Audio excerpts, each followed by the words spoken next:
Hello, everyone, and welcome to Open, the one and only show that opens the Bronx and the rest of the world right to you.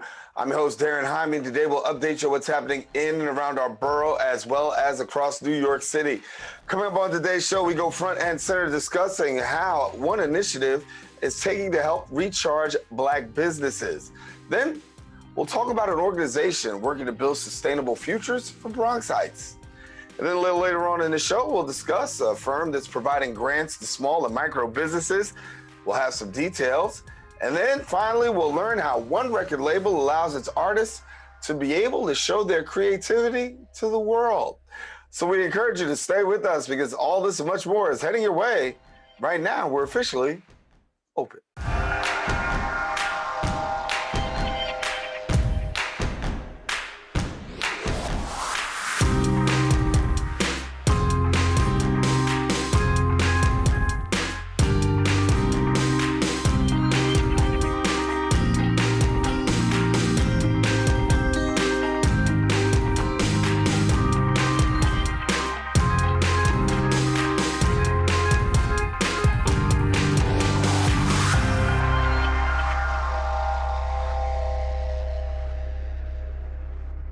And hello, everyone, and welcome to Open. I am Daren, Jaime. We thank you for joining us. And as always, we want to thank you for watching the show that brings the Bronx to New York City straight to you. We also want to welcome our viewers on Manhattan Neighborhood Network as Open is being broadcast live simultaneously on the MNN channel. We also invite you to stay connected to us on our social media platforms at BronxNet TV and, of course, our website at bronxnet.org. Well, some things have been going on through the course of the past week. We'll take you through a couple of them with our Bronx updates.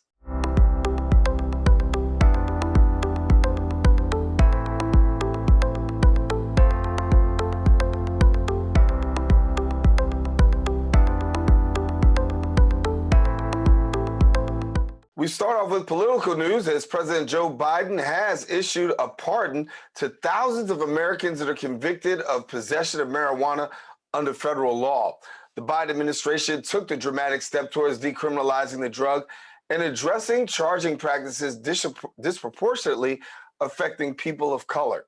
Now, President Biden is calling on governors to issue similar pardons for those convicted of state marijuana offenses, which reflect the vast majority of marijuana possession cases. Now, the pardon does not cover convictions for possessions of other drugs or for charges related to producing or possessing marijuana with an intent to distribute. In other news, New York City Engagement Commission held the People's Money Kickoff, introducing community members to participatory budgeting. Our BronxNet reporter, Sanji Lopez, has a story. In an effort to introduce community members to citywide participatory budgeting, the New York City Civic Engagement Commission, in partnership with other city agencies and organizations, held the People's Money Kickoff at Roberto Clemente Plaza in the South Bronx.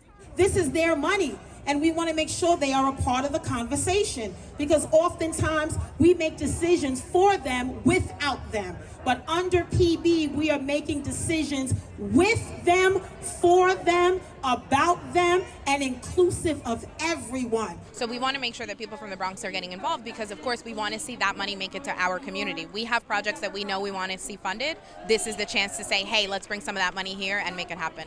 At this event, community members were invited to allocate mock money to sectors they thought needed funding the most. They also brainstormed and shared ideas for projects within the community. I think it's actually very useful for the community as people of the community actually passing by, getting to learn what are some of the policies that, the decision makers or stakeholders are actually thinking about spending the money that community generates through taxes or other means.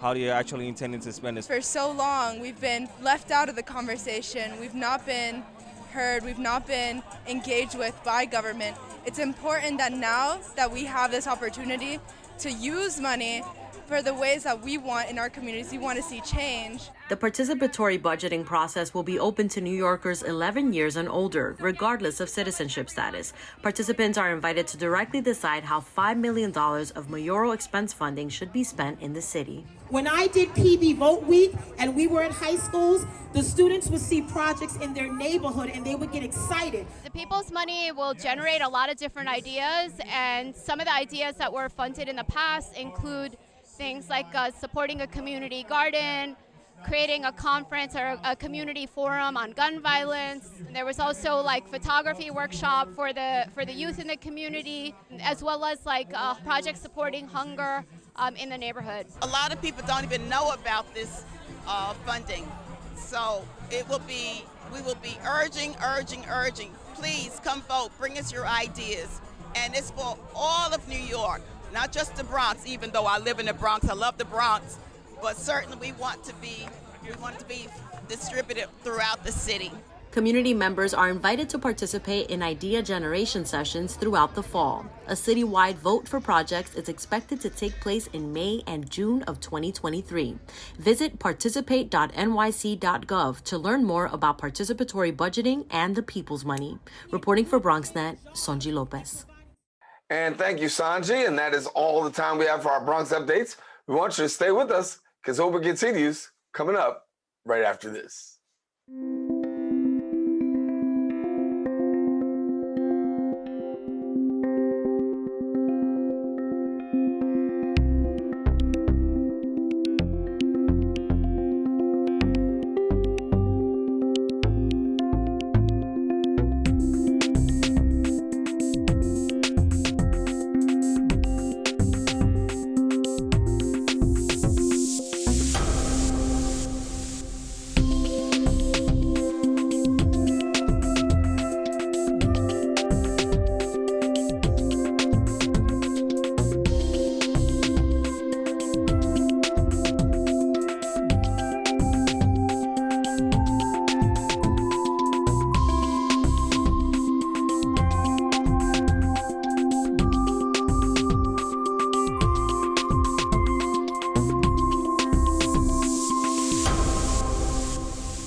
Welcome back to the show. COVID-19 and the murder of George Floyd have helped to spotlight and reveal the huge disparities in Black and brown communities, especially in Black business. A coalition of clergy, business, and community leaders are coming together to help bring life back into the economy and to recharge Black-owned businesses. Joining us to share more details is the president of the New York Christian Times, and he's also the founder, Reverend Dillon. We thank you so much for being with us. It is a pleasure to be with you, sir, and I just want to salute you for your hard work, and it's good to be at BronxNet and on your show Open. Well, thank you for being with us, and certainly a great conversation, a great time to have you on. I want to get the opportunity to share a little bit about your conference, because what you're trying to do is we want to see a resurgence in Black business. I gave a little bit of an intro, but for those who may not be so familiar, take us a little deeper in depth. Well, the whole concept of resurgence is to really begin to look at, I know the President of the United States is talking about bring back businesses better. Our focus is to bring Black businesses back better.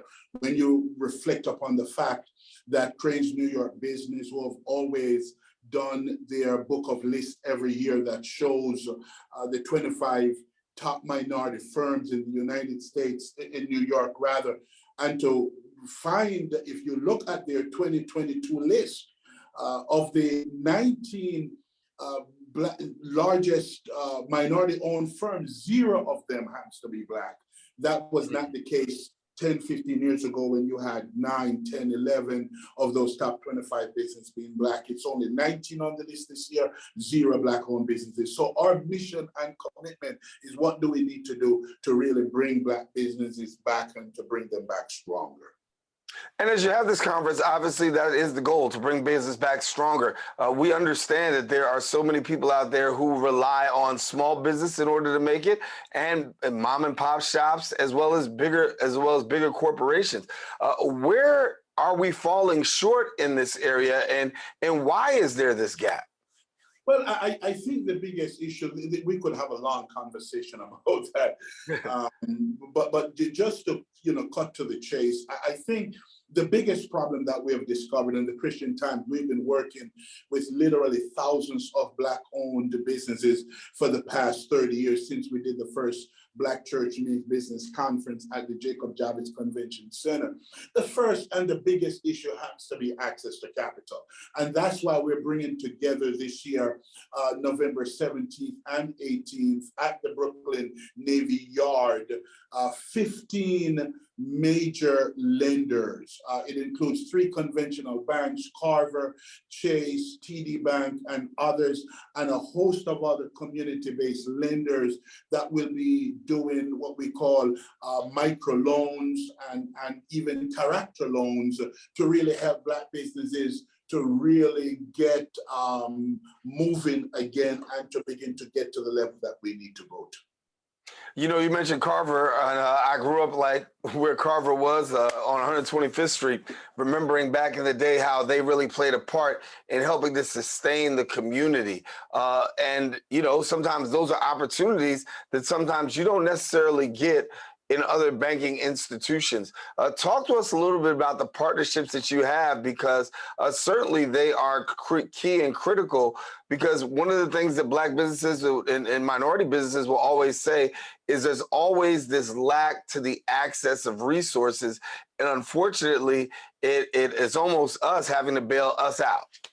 Yeah, I appreciate the fact that you mentioned Carver, because Carver, who have made a commitment that at least 80 cents out of every dollar will be loaned back into the community, have been very consistent in their commitment.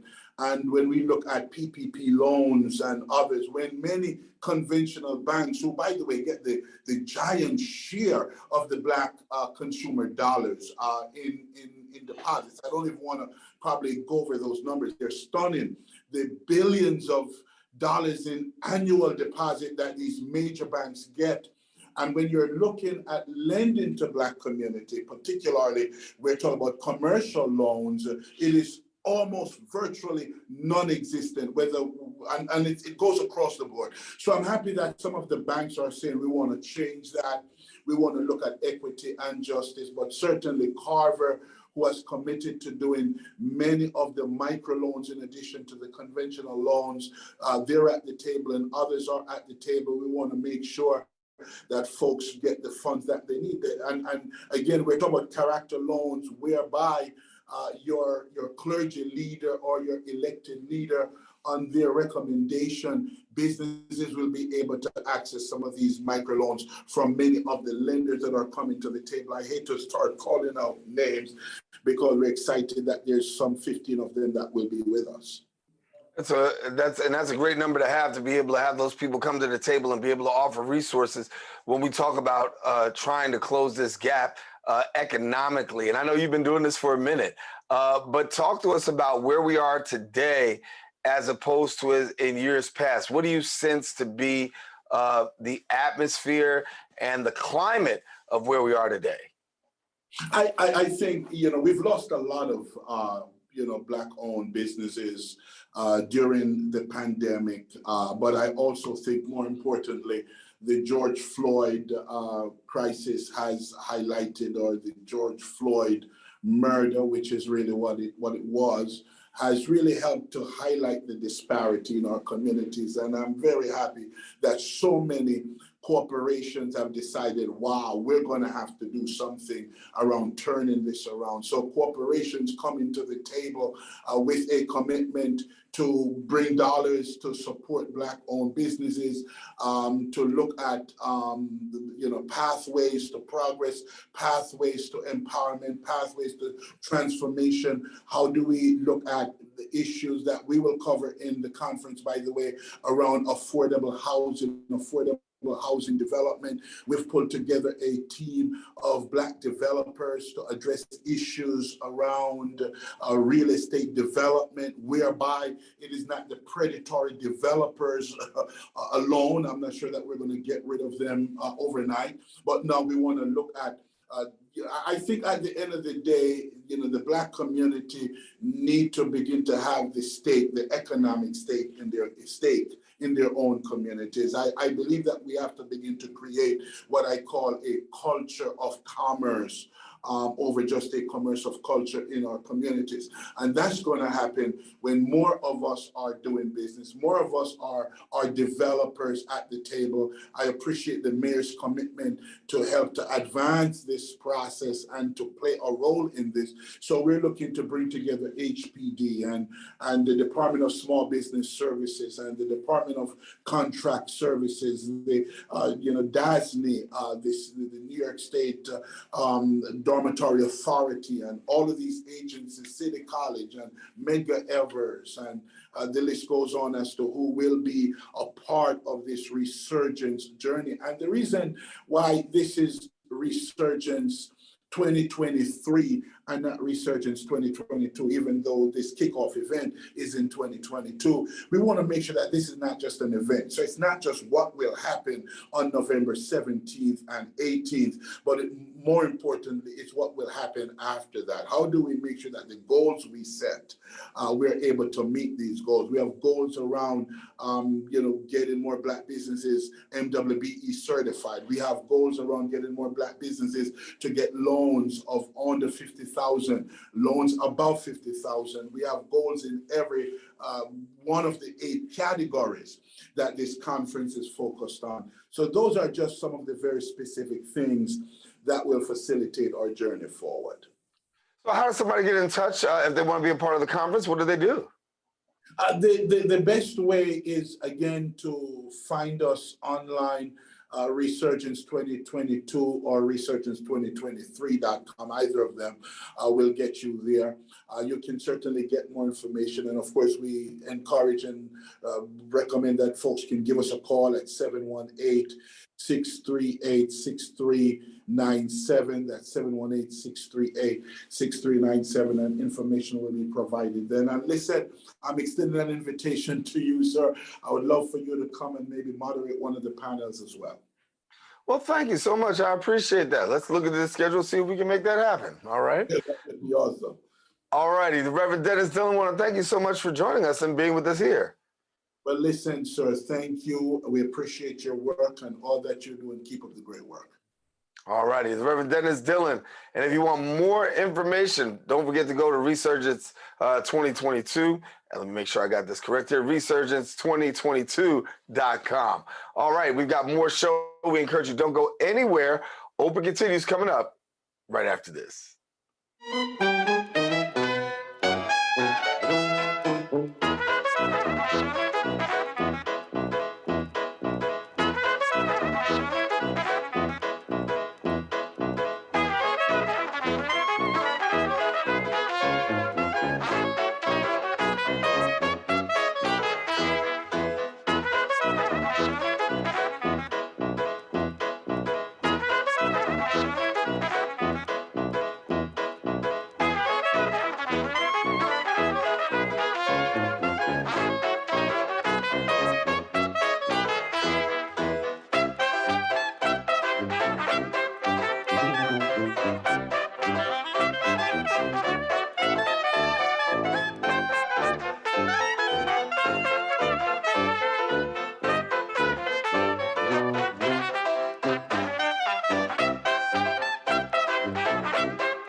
back to the show. The Bronx Community Foundation is the first and only community foundation in the Bronx solely dedicated to delivering resources to the borough. Now, by enabling collaboration among residents, community organizations, and institutions, and then also engaging local elected officials, the organization strives to fill those gaps to improve the quality of life. We sat down with the president and CEO of the Bronx Community Foundation, Dr. Meisha Porter, about the organization. Thank you for having me. Excited to be here today. Yeah, well, excited to have you. And for those that may not be familiar, the Bronx Community Foundation really is an arm that really pumps gas into much of the community and a lot of the organizations that the Bronx serves. So talk to us a little bit about the Community Foundation and the work that you do. So, I mean, I think you did a great job of kicking off who we are. And we are the first and only community foundation in the Bronx. And, you know, it is about time for the Bronx to have the things that exist in every community. And it's really important to note the foundation was founded in 2017 and ideated by our founders, Daren and Desmond Lewis, who are from the Bronx. But as the pandemic hit, we sprang into action and distributed millions of dollars in resources, including meals, grants to small businesses, technology to schools, funding to justice involved Bronx sites. We supported housing groups and hospitals and directly provided funding to residents. And now we are at the crossroads of the foundation where we are ready to be a distributor of resources Bronx-wide to ensure that folks who are proximate to our community's problems or concerns or proximate to the solutions actually have resources to make those solutions a reality. And when we talk about reality, I want to talk about the reality of COVID, because COVID has been what we're still dealing with and still trying to overcome. For a lot of residents, the struggle is real, whether it's food insecurity, whether it was vaccination hesitation, those things have been real. But then also for organizations themselves with boots on the ground, some of them are almost forced to close their doors. Some of them saw a lack of services. Talk to us about the work that you've done in sustaining and really upholding these during this time. Well, some of the work that the foundation did during that time was supporting nonprofit payrolls, supporting small businesses, and really trying to ensure that we kept our businesses and especially our nonprofits going. And I think it's important to note, tomorrow's National Nonprofit Day, and we're celebrating that day with the Borough President's Office, Deputy Mayor Sheena Wright, and our Comptroller, Brad Lander. And what we did in the pandemic was to continue to support nonprofits so that they could continue doing their work. But what's important about tomorrow is the celebration. We call them nonprofits, but what they actually do is the most profitable work.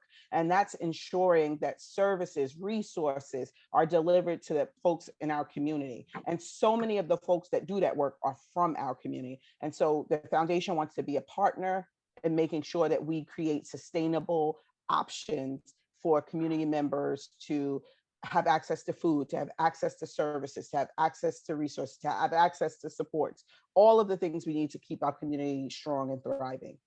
Yeah.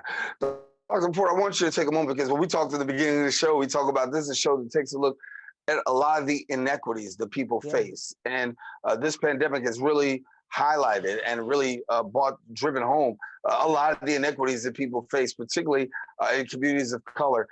Share with us a little bit about how you see these inequities and what your approach is right now. Well, you know, what we all know is the pandemic, particularly in the Bronx, only highlighted inequities that existed pre-pandemic. And, you know, I say to folks over and over again, if we had a conversation 10 years ago about a pandemic coming to New York City or coming to the world, as it would be most disproportionately impacted in those moments. And the Bronx would have been at the top of the list at that point and remained that. And we know that. We knew that was real. You know, I was sitting in a different seat when the pandemic hit, and it was community-based organizations that stood up when large bureaucracies couldn't, and got devices in the hands of young people and got food into families' hands and supported folks who had rent issues. There was so many, you know, just inequities that had existed long before the pandemic that just were exacerbated. And so our work is about how do we interrupt systemic racism, generational poverty, how do we ensure to build generational wealth in a different way in our community, and see all of the potential and possibilities of the tenacity, the resilience of Bronxites, and support it by bringing resources that haven't been here to our borough through the Community Foundation. Yeah, I know one of the things we also talk about in our community is the need to pay particular attention to a couple of things. We got gentrification at the forefront. We've got disinvestment, and even from a political point of view, we see the gerrymandering of particular districts. How do you see these things, and can you give us a little bit about what you like to see happen and the work that you do? Well, what I'd love to see happen is that that we shift shift gentrification from gentrifying our communities to create change, to ensuring that the people in our communities have access to new housing, new small business opportunities, and so that we let the folks of the community benefit from all of the amazing resources that are coming in, from the new developments to new business opportunities, that we really create a pathway for community members to benefit from that. And I think that is so important for this community where, for generations, Bronxites have stood up and said, this is our community and we're going to remember, we're going to be here and we're going to be present. I also think it's important that we move towards ensuring that we're providing access to resources in a very real and distinct way. One of the things we're doing is partnering with the Bronx Defenders to build a cannabis hub. And that is the place to ensure that the social justice commitment that was made to ensure those who were justice impacted by cannabis have access to those licenses to create those businesses. And those are the kinds of things that we want to do. We want to make sure that our people, the people who've been here, the people who've raised their families here, the people who've spent generations here, actually benefit from the transformation that's happening across the borough. I say over and over again, if you want to transform New York City, if you want to create a New York City, it starts right here in the Boogie Down Bronx. The Boogie Down Bronx it is. And speaking about the Boogie Down Bronx, there's a reason that you know that it's the Boogie Down Bronx. You're from the borough of the Bronx, as well as the founders, Desmond and Derek Lewis. Talk to us a little bit about your background and why this has become a burden and a passion for you. Yeah, so Derek and Desmond, born and raised in the Bronx, and really see themselves as the products of philanthropy, and so have chosen to give back to the community that's given so much to them. I gotta be real, because people call me on this all the time. I was born in Queens, but I moved to the Bronx when I was 17. I've been here ever since, raised my family here, and still live here. I'm in the Bronx now. And, I also spent over 20 years in education in the Bronx. And, many of you know my most recent last stint in education was as New York City Schools Chancellor. And I say over and over again that, if not for the people in the Bronx who believed in me, entrusted me with their children, the leaders and teachers who followed my vision to do great work in schools, I would not have been considered as, to take over in the most important moment in New York City. But additionally, I think what's important about both Derek, Desmond, and I is when you come from a community, when you raise your family in a community, when you live in a community, you understand the needs of a community in a very different way. It's what I call, it's the idea of proximate leadership. Those who are proximate to the problems, those who understand the community, those who understand the unintended consequences of decisions that are made, have the best opportunity to help solve those problems, because you bring folks in who know and understand. And I think that's what's important about us. That's what's important about the foundation. And that's what's important about this moment. And it's even more important for folks who want to contribute to solving community problems, to building strong, to identify and see those of us who are of the community, those of us who come from the community, as part of the solution. when we look at what goes on in our community, I know one of the things that we really talk about is that in communities of color, and you know this working in the Department of Education and working in the Bronx school system, that there's so many young people who've been affected in the area of the digital divide, where we don't have access. And it was assumed by a lot of people as soon as COVID hit, okay, well, we'll go home, we'll go to in-person learning. But there's so many people who struggle with internet use. There's so many people who struggle with not having a lack of adequate technology or less than sufficient technology. What do you see right now about that digital divide? Has it been bridged? And what's the Community Foundation doing in terms of trying to step in and really address this matter? Well, we have to continue to work to bridge it. We cannot allow the gap that exists between people in the world who have access to computers, access to mobile devices, and access to internet. We can't allow there to be a gap between those who have and have not. That can't exist, especially when we recognize that we had to stand up a whole school system, and there were too many young people who didn't have access at that moment. And so what the foundation did in that moment was create a digital equity coalition, a coalition of over 70 community members who looked at ways to address the digital divide. And one of those ways was the launch of the Gigabit Center, which happened in late June with Mayor Adams. And it is a place and a space where community members can have access to digital programming, Wi-Fi, broadband, and all of the things we need to make it a reality. But we must continue to move the work forward. We need to ensure that the Bronx does not have any digital deserts, that divide doesn't exist, but that all of our communities, all of our buildings, all of our housing developments have high-speed internet access on a regular basis. And the foundation is working to continue to do that with many of our partners.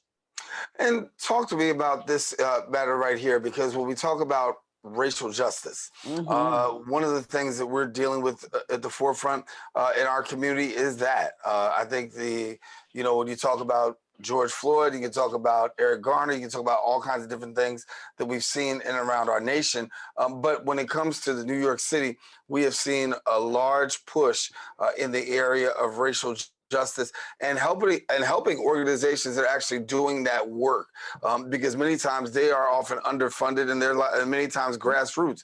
Talk to me about how the Community Foundation is wrapping their arms around the racial justice issue and supporting those organizations that really have racial justice at the forefront. Well, identifying and solving and addressing issues of racial justice are a priority for us.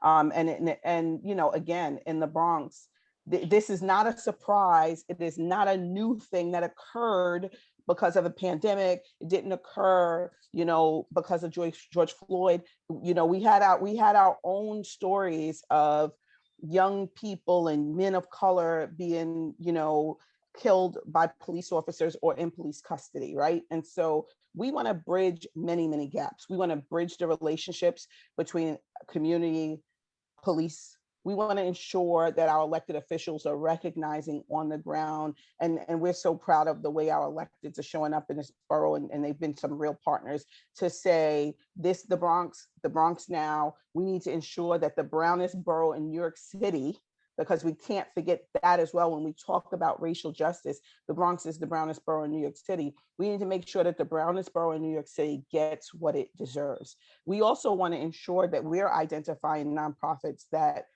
are doing great work that don't have access to resources because they're not the kind of regular groups that folks always go to, but they're doing great work in the community. The Knowledge House, MASA, there's so many amazing organizations that are doing great work in the community that we need to make sure have access to resources and funding in the way many of the large nonprofits who have been here a long time and have been deeply committed to working in the Bronx have as well. Yeah, I want to take you back for a minute. I'll put another hat on. Just go back to 2021. I remember when Meghan Markle came, and you had the opportunity to really sit next to her and have some conversation. Have an opportunity to talk to her about students, about things of that nature. Give me a little bit about that moment, because I'm always interested to know how people who are international and those on the outside see our city, see our communities, and particularly a person such as a Meghan Markle. Can you give us a little bit of insight as to her thoughts as to what she saw and Well, what's interesting is that, what we know, right, like from just the news and social media, is that she's had her own struggles, right, as a Black Hmm. woman in this moment, in her own life. And one of the things what we got to do together was actually share a book that she wrote, a children's book that she wrote with some students actually in Harlem, in a school in Harlem. And what she really talked about was being intentional about writing a book that showed diverse characters, that showed diverse experiences, and making sure that she was bringing that not only to schools and communities across the country, but in her own home as she raised her own family with her own children. And I have to tell you, because you asked, they were both quite lovely, and quite humble in just being honored to be in spaces with young children and in schools, and really honored the adults in that moment who were really doing the most important work. Yeah. And when you talk about embracing diversity, I think that's really what it's about, right? I think that we have to do a better job of embracing diversity. But unfortunately, in communities of color, that doesn't happen. But with organizations such as yourself and the Bronx Community Foundation, you really have an opportunity to really give those organizations an opportunity to have a foot up. And I tell people all the time, it's really not about getting a handout. Is in as much as it's really getting a hand up.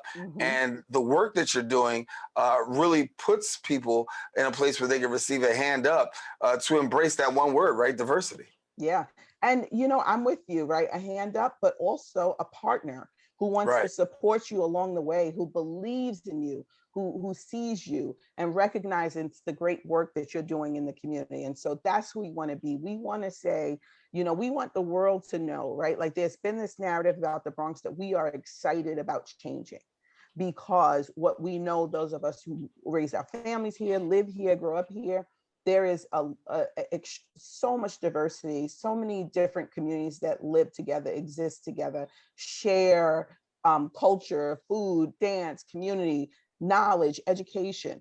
And, this is the moment, this is the time for the Bronx to really be seen for the potential that lives and exists in this borough. Well, Dr. Ford, I want to ask you the question for Bronxites and those across New York City who want to support the work of the Bronx Community Foundation. How do they go about supporting and being an active participant? So they should feel free to follow us on social media at the Bronx, on all the handles, but also our website, www.thebronx, we got it, thebronx.org. No one understands how that happens, but just follow us, follow our work. And you'll see, if you go into our social media today, tomorrow we're celebrating nonprofits, like I said, with Deputy Borough President Jeanette Peguero, our Comptroller Brad Lander, and Deputy Mayor Sheena Wright, who's also from the Bronx. And so we'd love to have nonprofits join us for that as well, and just look forward to continuing to do great work together.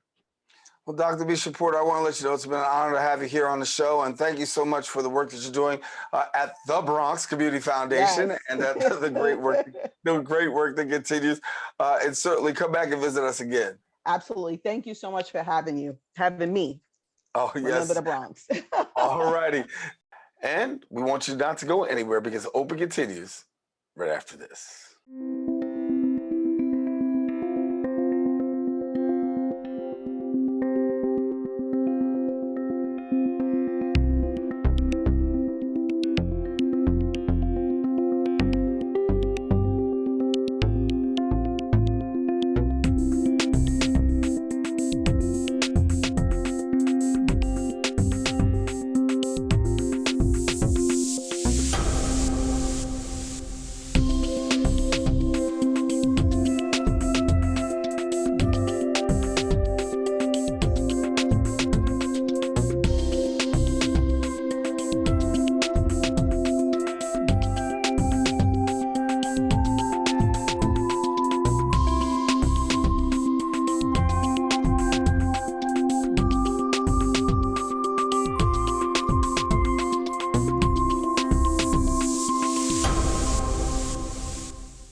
back to the show. Lendistry is a minority-led and technology-enabled small business and commercial real estate lender.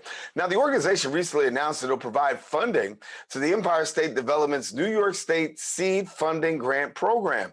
And joining us now to share more is the CEO of Lendistry. We're pleased to have Everett Sands with us. And Everett, thank you for joining us. Thanks. Appreciate being here, Daren. Thank you. And listen, it's an opportunity, I think, for some people to be able to tap into some funding. Let's talk about what Lendistry is doing. Yeah, for sure. So we ran the New York Small Business Recovery Grant. And for those that are out there that are watching us, listening to us, it's really important to know that that program is also still available. So if you don't mind, I just make sure that they know that, because that's coming to an end here. And that program allowed for small businesses that needed COVID relief to receive grants based on their revenue size. It's had a couple program changes, but one of the things that we noticed is that those businesses had to start by June 1st, 2019. And so the governor's team was able to help us look at some of those rules based on some suggestions from communities and others inside of the state, and say, well, maybe there should be another program. And so now there's New York Seed Grant, which allows for businesses that were started at September 1st, 2018 or later, because as you know, we've had a significant amount of new businesses form in the state. A significant amount of those businesses are minorities, which traditionally are starting their businesses with less access to capital. And so the New York Seed Grant is there to help those businesses that maybe weren't able to participate in another program, and those that are starting out new, that have the ability to show that they've started their business, they've spent some money in terms of that, whatever it took to start up their business, and now receive grant funds, which grant funds are the same as getting equity without obviously having to give up any portion of their business. So this definitely is going to help some businesses out, particularly who fall within that timeline. What are you seeing by way of businesses coming forward right now? So can't give exact numbers because it's not my data, it's the state's data. But let's just say a significant amount of businesses are applying. We appreciate that this program is what we would call relatively light. We've run about 20 of these different programs for various states, relatively light in terms of the information that it's asking for. We would encourage, though, all businesses to apply as soon as possible, even if it's going to take them some time to maybe get their paperwork together, because like anything, there's not enough money for everybody potentially. And we want to make sure that everybody has an opportunity to apply. Yeah. So when we talk about the grant itself, being able to give these small businesses a boost, give me a little bit of insight, because when we talk about businesses, sometimes I think we take for granted how a little bit goes a long way. So when businesses are able to get this money, what are some of the things that they're able to do? Yeah, great question. So first of all, the basics, which could be things like renting out a space, paying maybe back rent as well, being able to hire team members, or being able to pay for those wages that they may have now. PPE is still in existence, right? So things related to COVID, in terms of how the infrastructure of their business, or how they might set up their desk and different things like that, or set up their retail establishment, licensing, or whatever they might want to do in terms of going forward. So what I think about is the Department of Transportation in New York has some significant opportunities coming up. There's several contracting opportunities as various organizations inside of the state have increased their MeBe and WeBe requirements. So maybe they want to get that certification, or maybe another type of license or certification. Again, what comes to mind might be like a contractor certification, an additional contractor license. They might be licensed on a municipal level, but maybe they want to go to that state level to be able to apply for some of those RFPs that are either out there or coming up soon. So a variety of different things they could use it for. I'll just call it traditional business infrastructure, but I'd also say some of those plans they might have for going forward. Yeah. What are we hearing from businesses, given the fact that COVID-19 has had this huge impact? Can you give us some details in terms of what you've heard from small business owners and their plight, given the fact that many of them had to shut down, some of them had to deal with no staff or little staff? What have you heard? Yeah, so I in some ways you hear about this kind of great, the great kind of recession. You hear about a lot of layoffs. You hear about a lot of people just leaving their jobs and things like that. I think it's a very interesting time for small businesses. So on the one hand, yes, we did go through a pandemic, and yes, there were these times where things seemed to be dire. On the other hand, there's never been a history in the US where there have been so many programs, whether you go back to the PPP or you come forward to things like the New York Seed Grant. And then I think what there's also an opportunity to recognize is that there's a tremendous amount of labor force that are leaving their jobs. They are starting up new businesses. So I think for some of the businesses, there's some chances here to have collaborations on projects, possibly hire some new team members, and possibly think about ways where they could be expanding some of the opportunities. We've also never had things like a $1.2 trillion infrastructure bill. We've had things now like not exactly in your neighborhood, but close to your neighborhood, so to speak, with the One Brooklyn Health System coming together. That's $600 million. So I think there's a lot of things out there where, the businesses have got some real strategic opportunities. So again, I don't want to be the half glass full, half glass empty type guy, but I think there's some opportunities that we're kind of coming out now, and there seem to be some greener pastures. Again, recessionary conditions are what they are, but I also feel that minority businesses specifically are fairly resilient. So that means, maybe you got to charge an extra $1 for the pizza, maybe an extra 50 cents for the beer, but you can actually get through these conditions. Yeah. So for somebody that wants to take part in this, what is the process? Somebody might be watching saying, I'm a small business out there and I definitely need to try to get some access to some resources. No problem. So nyseedgrant.com, NY like New York, seed like a plant, seed, and grant.com. They go on that site. They will then find, I would start with the application guide because it literally spells out how to get through the process. It even gives pictures of every single screen. Again, we're going to encourage them to apply even if they don't have everything right in front of them. So what I mean by that is maybe they don't have a copy of their lease, or maybe they don't have a copy of their license or something like that right there, but they can get started and then they can upload that information later on. Again, significant amount of small businesses applying already. We don't want to leave anybody out, but we do have to be realistic that the state can't leave the portal open forever. Yeah. And Everett, while I got you, I want to be able to have an opportunity to share a little bit about Lendistry and the work that you do there. For somebody who may not be familiar with Lendistry, why don't you tell us? Yeah, absolutely. Appreciate that. They can go to lendistry.com. A couple of things about us is we do run programs like this, like the grant programs in New York, NY Seed, NY Small Business Recovery.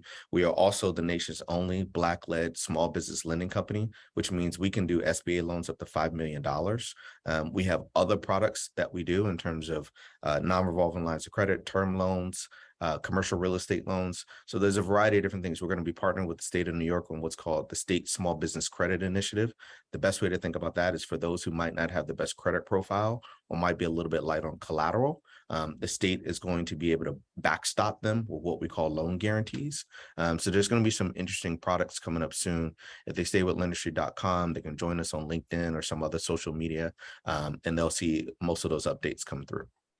Yeah, well, everyone, thank you for joining us and spending some time with us. Certainly, I hope some businesses really tap in. It's been some rough times, but thank goodness there's some available help for them, especially in a time like this. Everett Sands, our guest, thank you so much for being with us. Thank you, Daren. Thanks, Broxnet. All righty. Well, now, guess what? If you want more information, don't forget to visit the website at lendistry.com. And then also, you can see them on social media at Lendistry.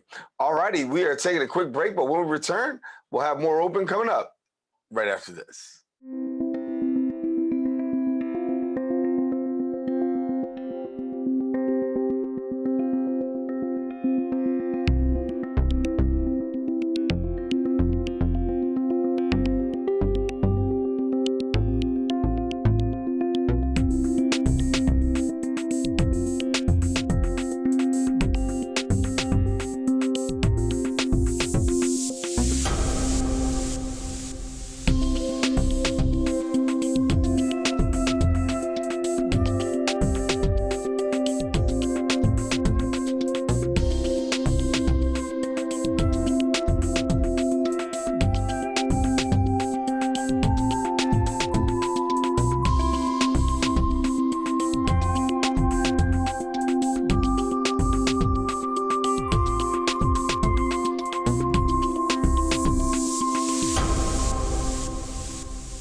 And welcome back to the show. The landscape of today's music industry has largely centered on the decline of the prestige and dominance of what we call powerhouse labels. Now, with the trend of smaller labels rising to prominence in today's music scene, without the help of major labels, Our next guest envisioned a label where all artists are able to show their creativity to the world.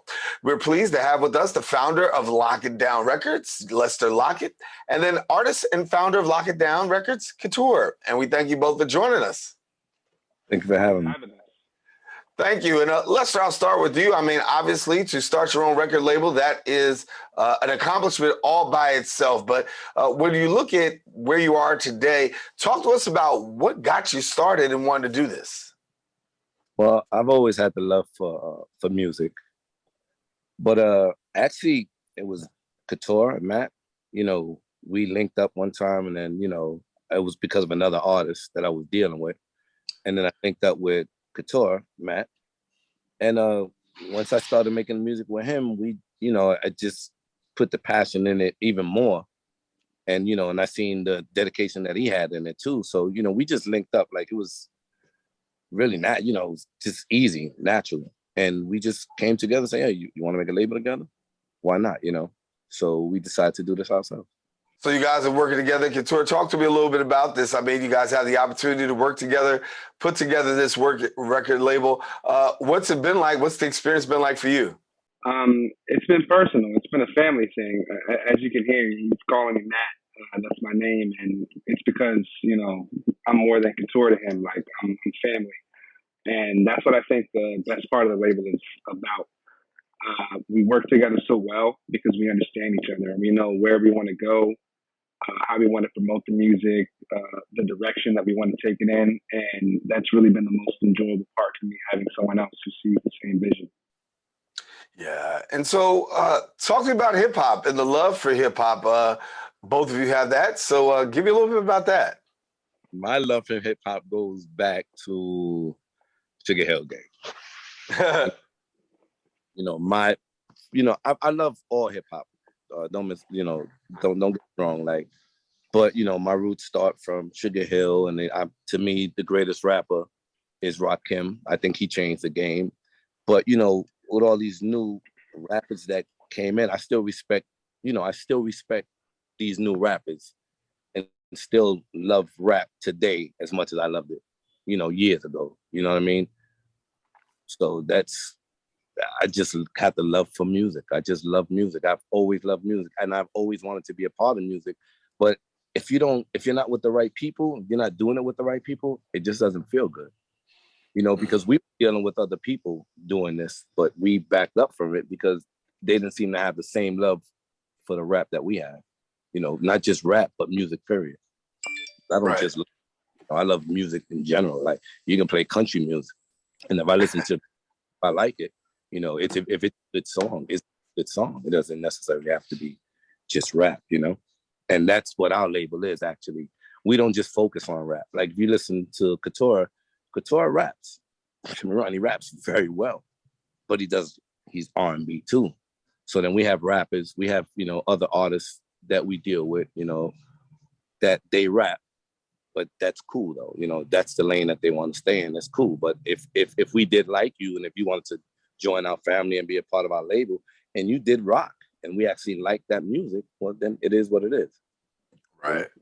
So we talk about, when we hear labels and we hear artists, we hear this word sound, having a certain sound. When we talk about your label and we talk about the artists that you're looking to attract, what makes your sound different, and what's the kind of sound that you're looking for to bring to the label?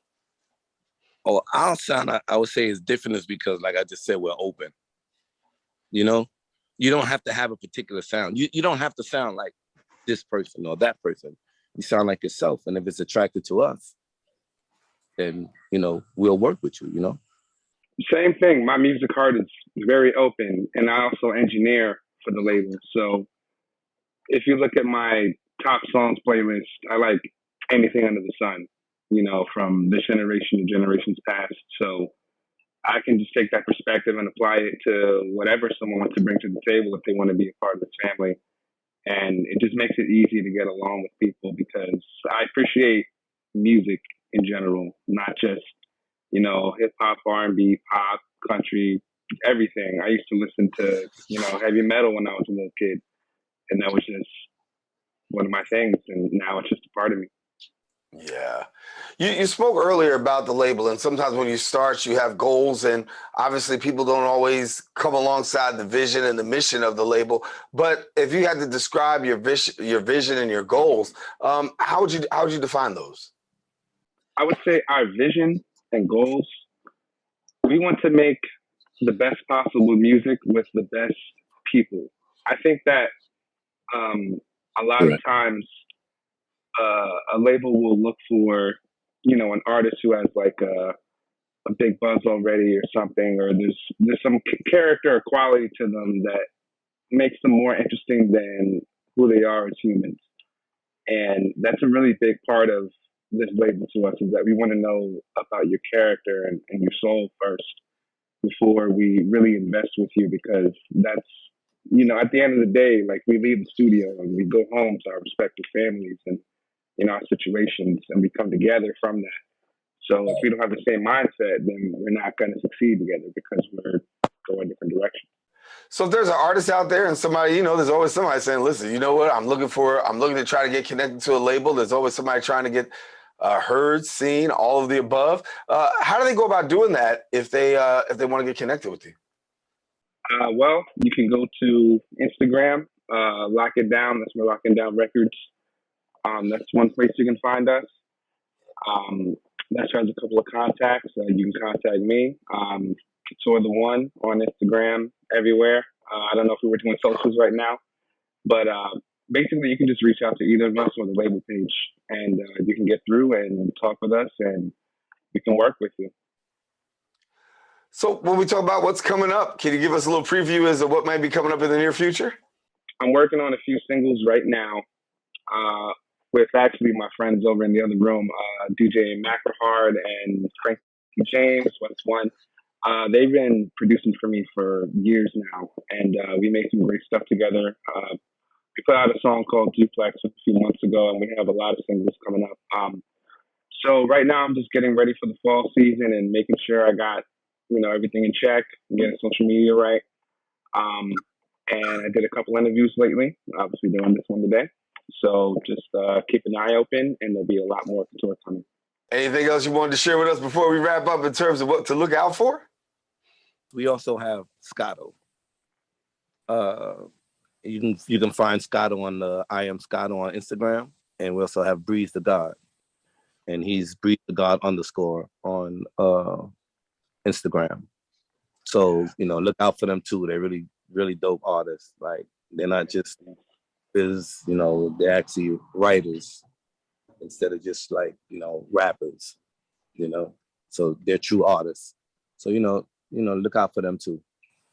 All right. Well, gentlemen, I want to thank you for sharing with us today, and certainly it's been great having you. Best wishes with the label, and hopefully we'll get you back in the future as things continue to develop. Thank you very much. Thanks for having us, man. All righty. Well, I want to let you know, if you want more information, follow them on social media, as we said before, at Kiture the One, and then also Lockettdown. Also, we want to let you know, unfortunately, we come to the end of our show today. I want to thank all of our guests for joining us, and most of all, you, the viewer, for tuning in. Now, if you missed any part of today's show, you can catch the Recablecast on Bronx, that's channel 67. If you have Verizon Files, that's channel 2133, or anytime on the web at bronxnet.org. And if you want a brand new episode of Open, we encourage you to come back on Friday morning. My girl, Rita Valentine, she'll bring you the best of arts and entertainment. Until the next time we meet, I'm Daren Jaime saying take care, God bless, and most of all, keep this channel wide open.